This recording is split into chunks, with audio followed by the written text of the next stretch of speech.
Sir मुझे 15% returns आ रहे हैं, मुझे लगता है कि ये काफ़ी कम रिटर्न्स हैं। देखो 15% रिटर्न्स अगर सस्टेनेबल बेसिस पे आते हैं तो बहुत अच्छे रिटर्न। मैं आपको कुछ आंकड़ा देता हूँ। अगर आपने 15,000 पर मंथ इन्वेस्ट कर रहे हो और 15 साल करते हो, अगर 15% रिटर्न आते हैं तो आपका वैल्यू हो जाता है 1 करोड़। अगर वो 30 साल तक सेम इन्वेस्ट चल रहा है 15,000 पर मंथ फॉर 30 ईयर्स, तो आपकी वैल्यू हो जाती है 10 करोड़।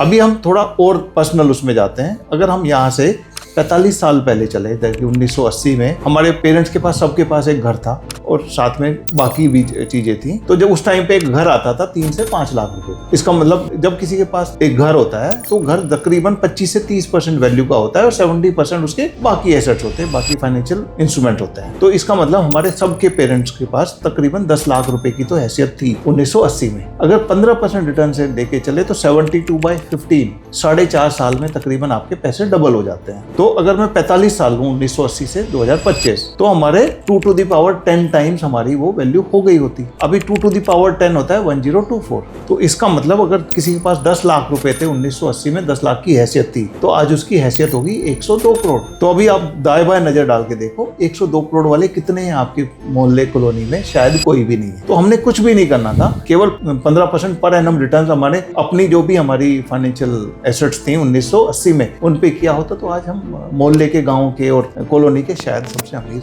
हो सकते थे बिना कुछ बाकी काम किए भी। तो 15% sustainable return is a very good return, और इससे ज्यादा सस्टेनेबल भी नहीं है। और उम्मीद ऐसे इंस्ट्रूमेंट में भी ना करें कि वो आज तो सपना दिखा रहे हैं 25, 30, 20% का, वो सस्टेनेबल नहीं है।